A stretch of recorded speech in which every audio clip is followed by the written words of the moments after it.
A police officer's hand rested on my shoulder, firmly, stopping me. "You shouldn't look." I stared at my sister's house. The door was open. Crying came from inside. My daughter's crying. Why? My voice didn't sound like my own. What happened to my daughter? The officer's face told me everything. Everything I needed to know. But didn't want to hear. If this had been 3 weeks ago, none of this would have happened.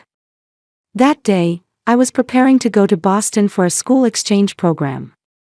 5 years into my career as a music teacher, it was my first big opportunity. A 3-week program. But there was a problem. Who would watch my 5-year-old daughter, Sophia? I consulted my ex-husband James, but he had a business trip overseas for the same 3 weeks. We were divorced, but we cooperated when it came to Sophia. But this time, there was nothing we could do. That's when my sister Amy offered. "I'll take Sophia. I'd love to spend time with her."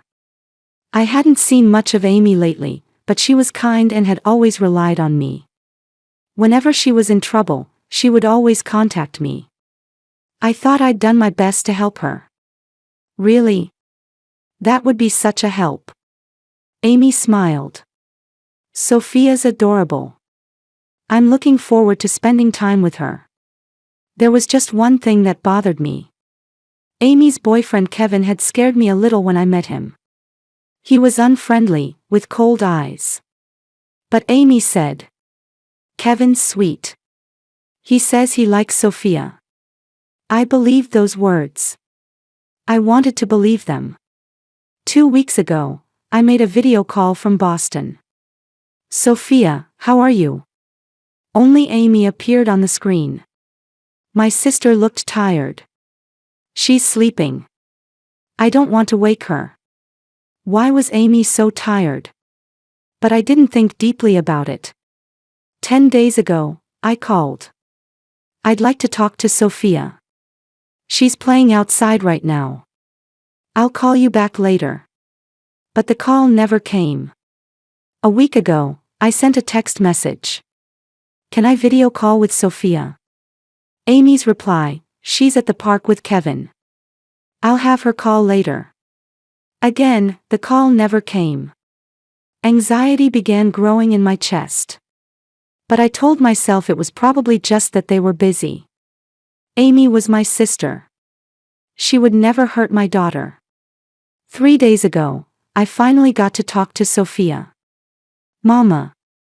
My daughter's voice was small. It lacked her usual energy. "Are you okay? Are you having fun?" "Yeah." That was all. Sophia was usually much more talkative. Something was wrong.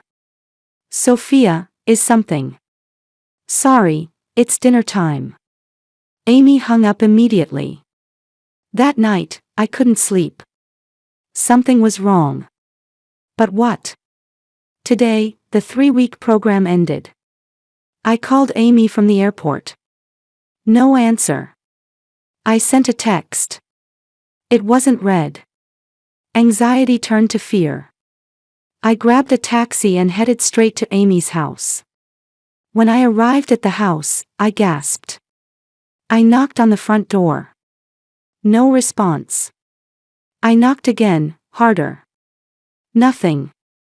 I took out the key Amy had given me. But it wouldn't go in the lock. The lock had been changed. Why? Why did Amy change the lock? I looked through the window. The living room was a mess. There were holes in the wall. Furniture was knocked over.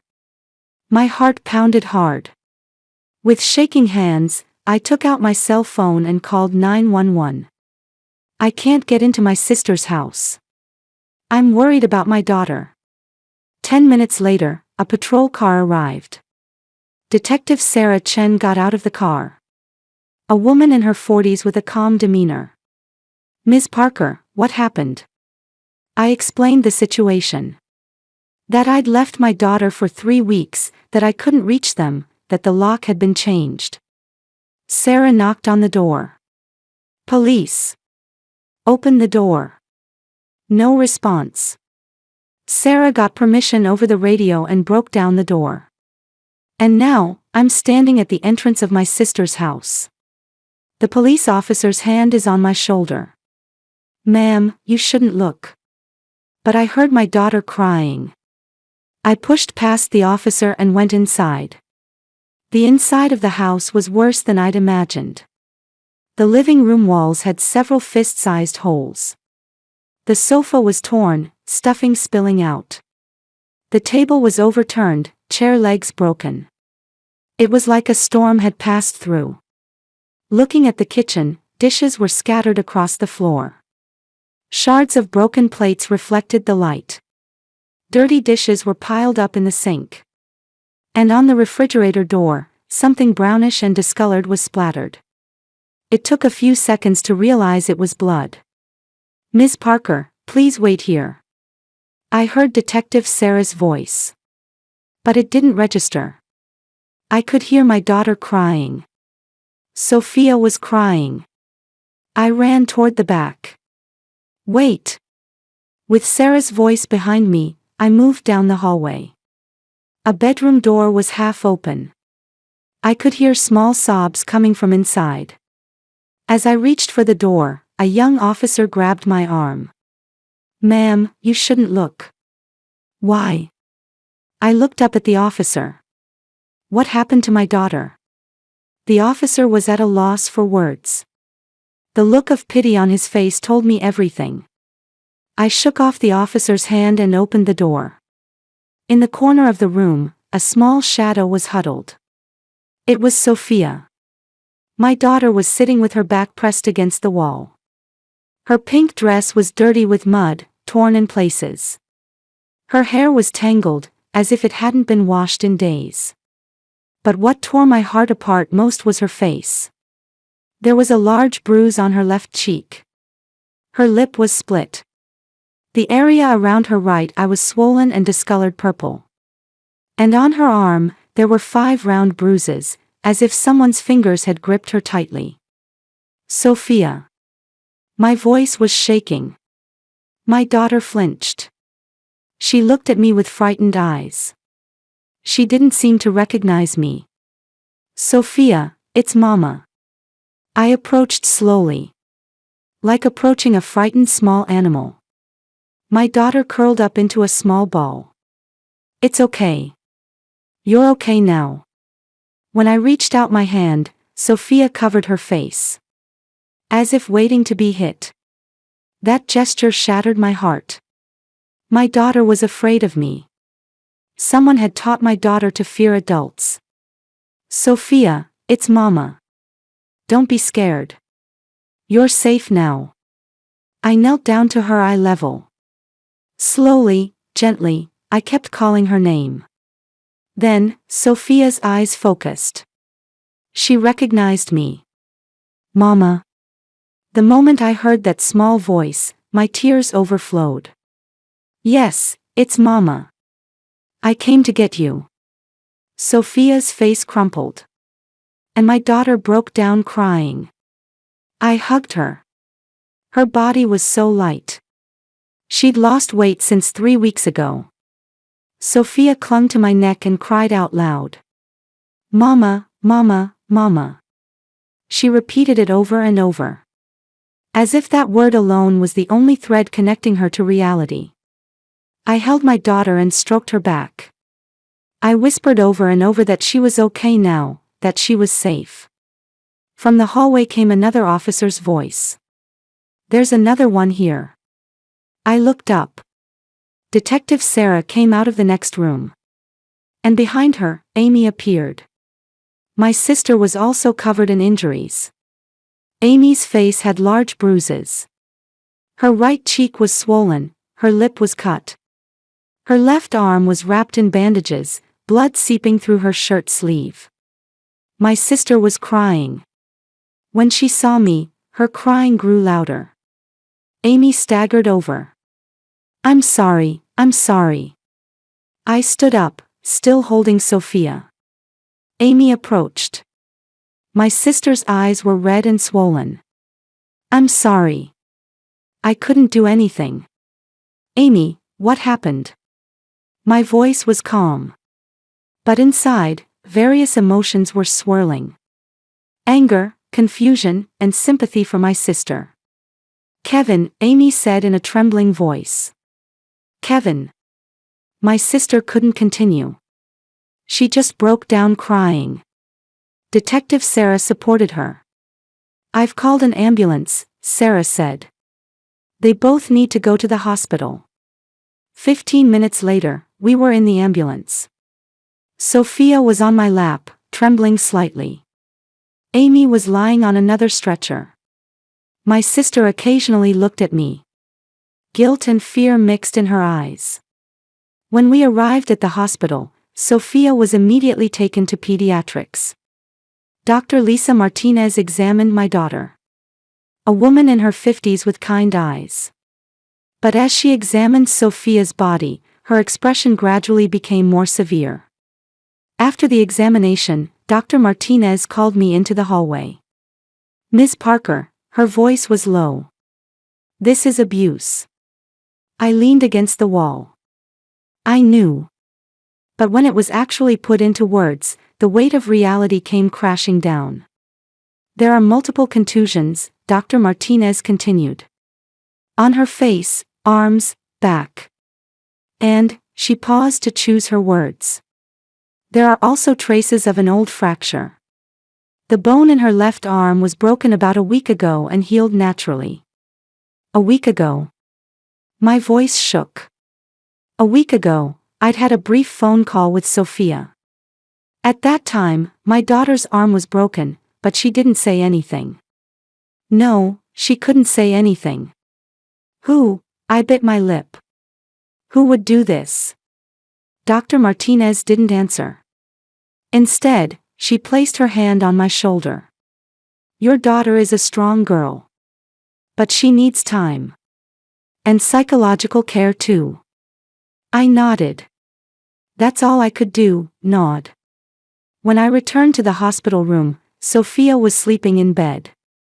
She'd probably been given a sedative. My daughter's small face was covered with bandages and bruises. I sat in a chair and held her hand. Such a small hand. Someone had hurt this hand. I heard Amy's voice from the hallway. She was talking to Detective Sarah. I stood up and looked through the gap in the door. Kevin, Amy was saying through tears. He's been getting violent lately. Since when? Sarah asked. About 2 weeks ago. He was stressed from work. At first he took it out on things. Punching walls, throwing dishes. Did he hit you too? Amy nodded. He hit me too. But I couldn't escape. I was scared. Did he hurt Sophia too? Amy's voice caught. Sophia too. He started hitting her. I tried to stop him but, my sister covered her face. Kevin hit me. And he said if I told anyone, he'd do worse. I clenched my fists. Kevin. That man. That man with the cold eyes had hurt my daughter. Detective Sarah was calmly taking notes. Kevin Martinez, correct? Do you know his current whereabouts? I don't know, Amy shook her head. Last night, he went on another rampage. Then he left. He hasn't come back. Understood. We'll put out an alert immediately. Sarah began contacting people over the radio. I returned to the hospital room and held my daughter's hand again. Kevin. That name burned like flames of anger inside me. But at the same time, a small doubt sprouted. Something didn't quite add up. But I didn't know what yet. 2 days later, Kevin was arrested. Detective Sarah called at 8 in the morning. I'd spent the night next to Sophia's bed, barely sleeping. My daughter was tormented by nightmares, waking up several times. Each time, I held her and whispered that she was okay now. Ms. Parker, we've apprehended Kevin, Sarah's voice was calm. He was hiding in a friend's apartment. I see, I looked out the window. That's good. But it wasn't good. Nothing was good at all. Catching Kevin wouldn't make Sophia's injuries disappear. It wouldn't heal my daughter's psychological wounds either. He's denying it, Sarah continued. But we have sufficient evidence. Your daughter's testimony, the doctor's diagnosis, and your sister's testimony. I nodded. But no words came out. After Kevin's arrest, I visited Amy's hospital room. My sister was sitting on a bed by the window. The bruises on her face were starting to turn yellow. When she saw me, Amy began to cry. I'm so sorry. I sat next to my sister. Amy, you were a victim too. My sister nodded. I was scared. I was scared of Kevin. He was sweet at first, but then he suddenly changed. I hugged my sister. Amy cried on my shoulder. I cried too. But the reason for my tears was different from my sister's. I was crying with anger. And I was crying because something was nagging at me. But I still didn't clearly understand what it was. On the third day, I consulted Dr. Martinez. In Sophia's examination room, we were looking at my daughter's medical records. Doctor, I said. Could you show me Sophia's injuries in detail again? Martinez adjusted her glasses. Is something bothering you? Yes, I took a deep breath. I used to work for Child Protective Services. For 5 years, as a social worker. Martinez's eyes widened. I didn't know that. I've seen hundreds of abuse cases. So I know. Something's not right. We spread out the medical records. The locations of injuries were marked on a diagram of Sophia's body. I examined it carefully. 5 years of experience was whispering something to me. This injury, I pointed to a bruise on her arm. This is from an adult man's hand. Yes, Martinez nodded. From the size of the hand, it's estimated to be an adult male. But this injury, I pointed to a contusion on her back. This is different. Martinez frowned. What do you mean? The shape of this contusion. It's not a palm, it's a fist. But the size of the fist is, I narrowed my eyes. Small. For a man. Martinez reviewed the records. Then, slowly nodded. You're right. This could be a woman's fist. My heart beat faster. Doctor, were Sophia's injuries caused by 2 different people? Martinez stared at the records for a long time. Then answered. Yes. That's highly likely. Some from a male, some from a female. I stood up. A woman. Amy. No, surely not. My sister was supposed to be a victim too. But.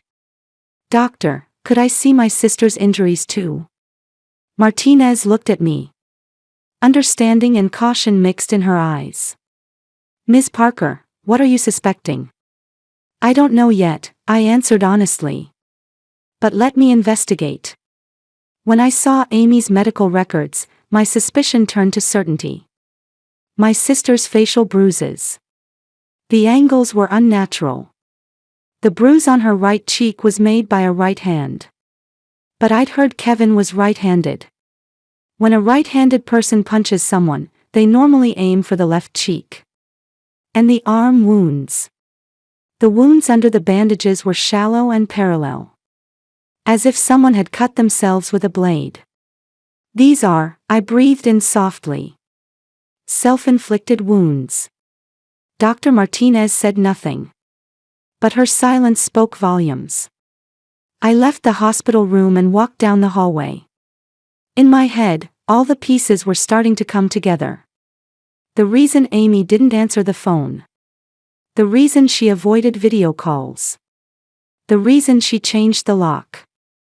And my sister's injuries. But why? Why would Amy? My sister. I called Detective Sarah. Detective Chen, I have a request. Could I get permission to search my sister's house? Why? Isn't Kevin the perpetrator? It's a hunch, I looked out the window. But something's wrong. I worked at CPS for 5 years. I was trained to spot signs of abuse. Sarah thought for a moment, then answered. All right. I trust your instincts. The next day, I visited Amy's house with Sarah. The house was still a mess. But this time, I was looking with different eyes. The eyes I had when I worked at CPS.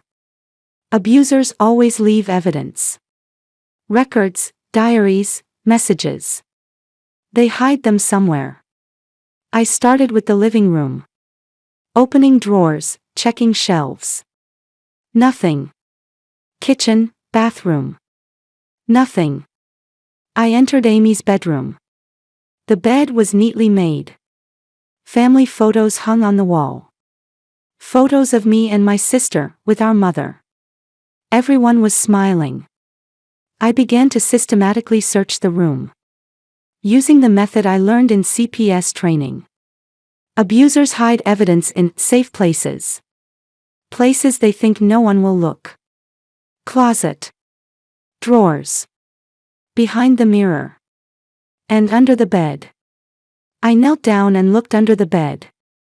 In the dust, I could see a thin book. I reached out and pulled it. It was a diary. My hands trembled. I found it, I told Sarah. I opened the diary. On the first page was a date from 15 years ago. When Amy was 14. Mom chose Nicole. Because she's smarter, because she has more potential. What about me? I was left with Dad. Dad didn't want me. He just took me in because he had to. I turned the page. 10 years ago. Dad died. Nicole came to the funeral and left right away. Leaving me alone.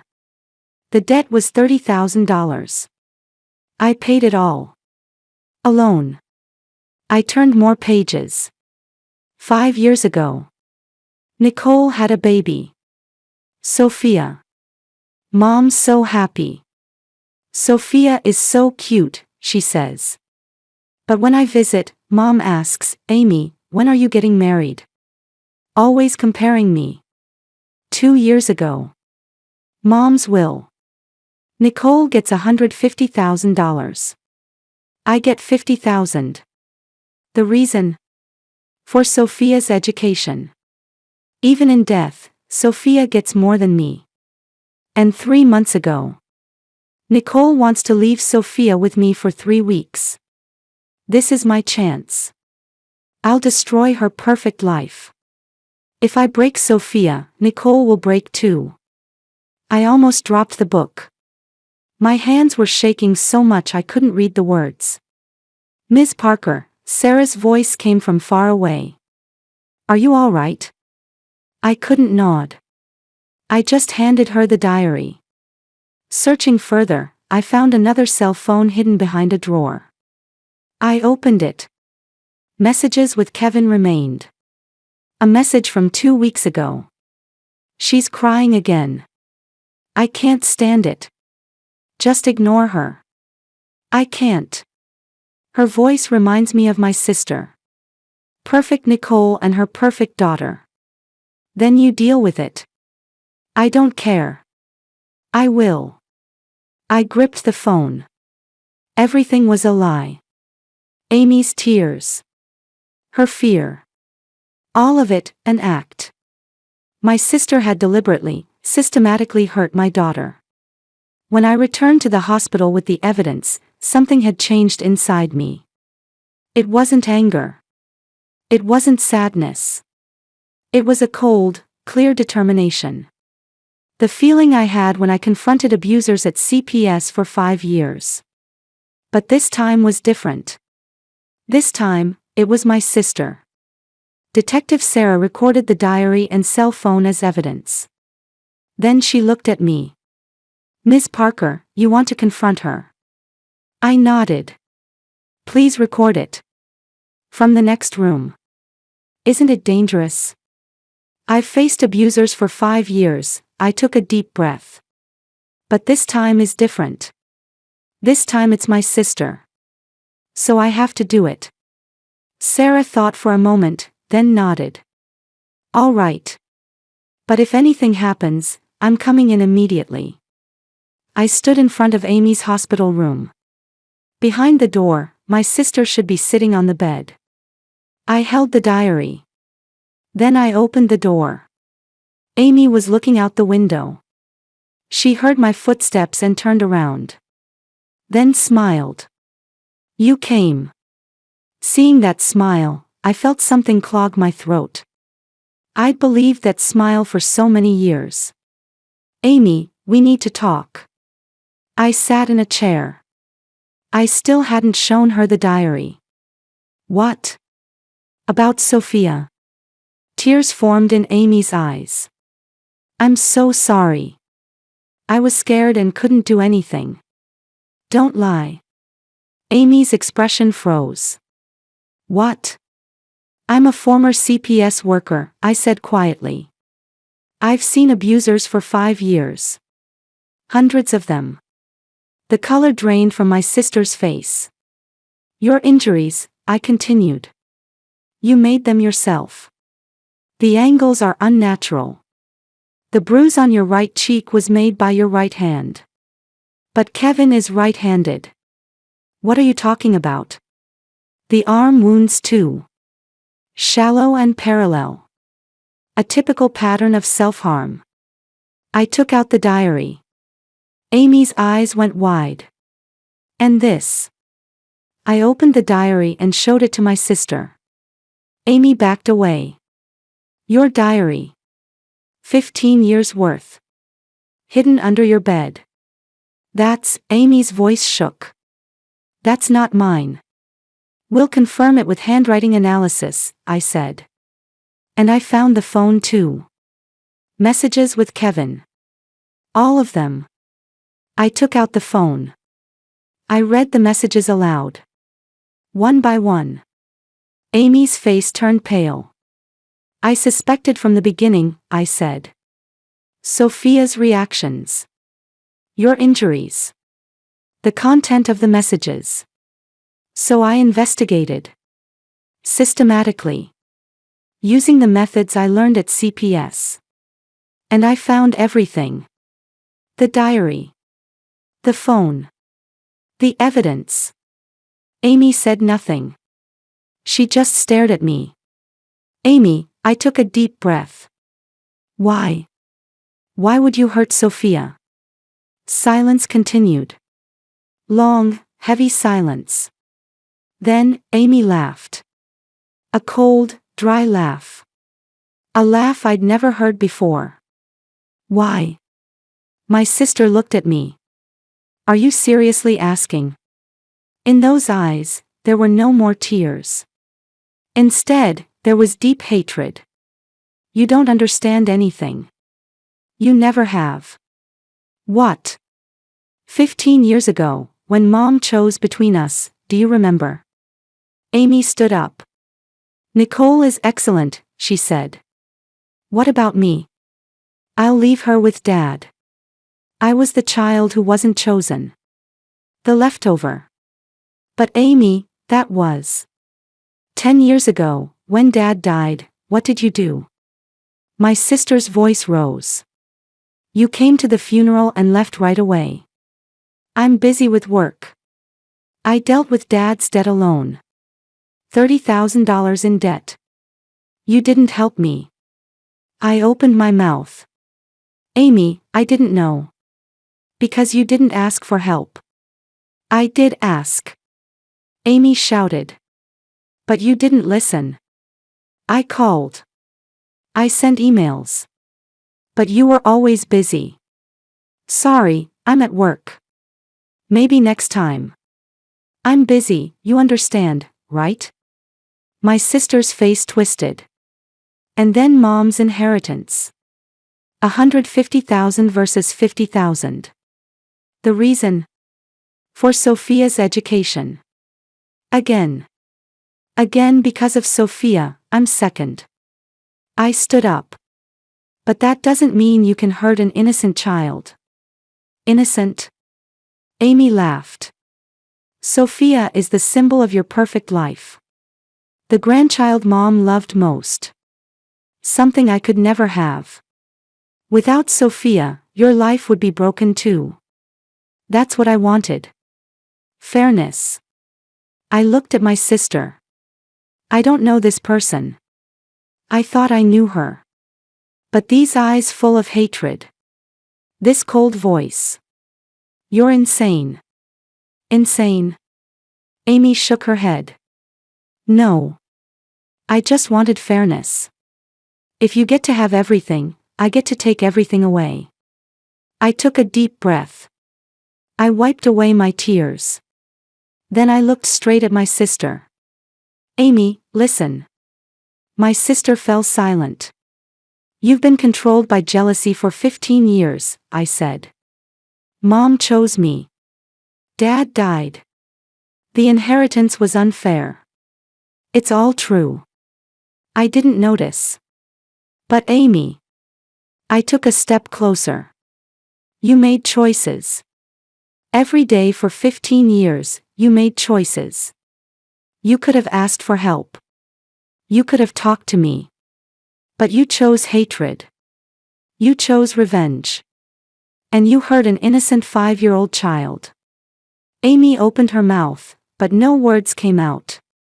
I worked at CPS for 5 years, I continued. I've seen hundreds of abused children. And every time I wondered, why do adults hurt children? Now I know. The answer is simple. Adults push their own pain onto children. But that's never, ever acceptable. Tears overflowed from Amy's eyes. This time they were real tears. I won't forgive you, I said clearly. Sophia won't forgive you either. But Amy. I learned something. I learned from you. My sister looked at me through her tears. What? What real family means? I took a deep breath. It's not blood. It's choice. Every day, choosing to love. Choosing to protect. Choosing kindness. You chose hatred. So you're not my family. Sophia is my family. James is my family. And I'll protect them. From you. Amy collapsed in tears. She fell to her knees. Please. But I didn't move. The door opened. Detective Sarah came in. Other officers were with her. Amy Parker, Sarah said. You're under arrest for child abuse, premeditated assault, and filing a false report. Officers handcuffed Amy. My sister couldn't stand up. Officers supported her. Amy looked at me one last time. Were we ever really sisters? I thought about that question for a long time. Then answered. I thought we were, my voice was quiet. But you threw away that choice 15 years ago. I turned my back on my sister. Goodbye, Amy.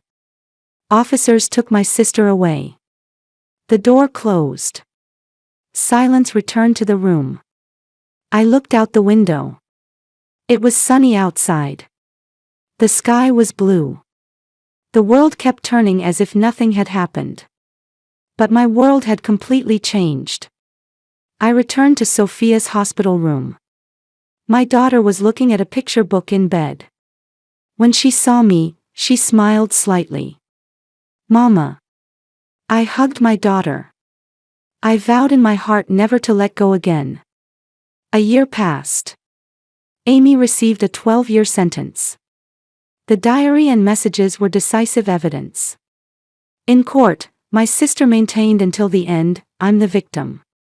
But the judge said calmly. You were controlled by jealousy for 15 years. But you hurt an innocent child. This is unacceptable. Kevin was also found guilty of child abuse, but it was revealed he didn't know about Amy's plan. His sentence was 5 years. Shorter than my sister's. I never once visited Amy. Never wrote a letter.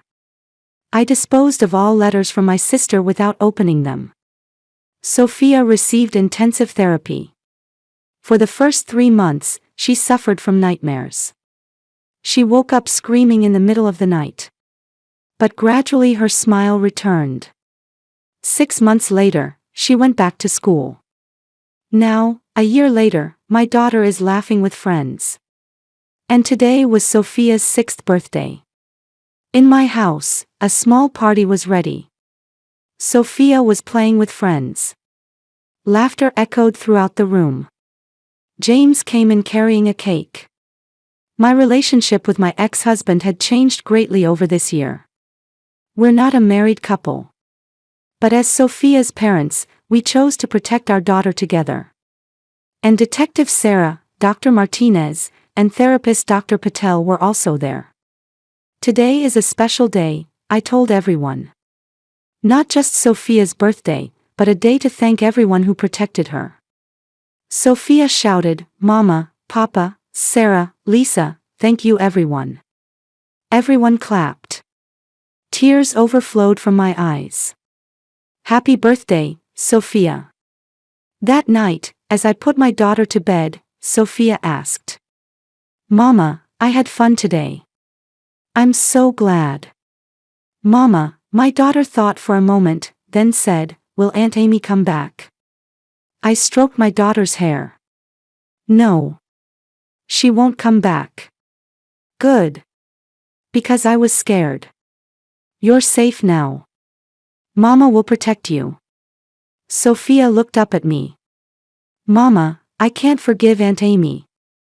"Is that bad?" I hugged my daughter. "No, Sophia. You don't have to forgive. You did nothing wrong. Remember that." "But Sophia, Mama learned something important from Aunt Amy." "What?" "That family isn't blood," I smiled. "Family is people who choose to love each other every day. Papa, Sarah, Lisa, Dr. Patel. They all chose us. So they're all our family." Sophia's eyes lit up. "Then I choose Mama too." I wiped away my tears. "I choose you too. Every day, forever. Mama, I love you. I love you too. Forever." The next morning, I headed to the CPS office. 6 months ago, I decided to return to work. Not as a music teacher, but as my former role as a social worker. Through Sophia's case, I found my mission. I sat at my desk and opened a new case file. A 5-year-old girl. Suspected abuse. I took a deep breath. I'm ready to protect this child. Just like I protected Sophia. Family isn't blood. It's choice. Every morning, I wake up and choose Sophia. Every day, James chooses to show up for Sophia. Every week, Sarah chooses to call. Lisa chooses to listen after checkups. They chose us. We chose them. That's family. Amy chose hatred. So my sister is no longer my family. And I chose to move forward. To heal. To grow. To protect other children. We survived. And now, we're living. Really, truly living. That's what real family does. That's what real love looks like. I opened the file and began work.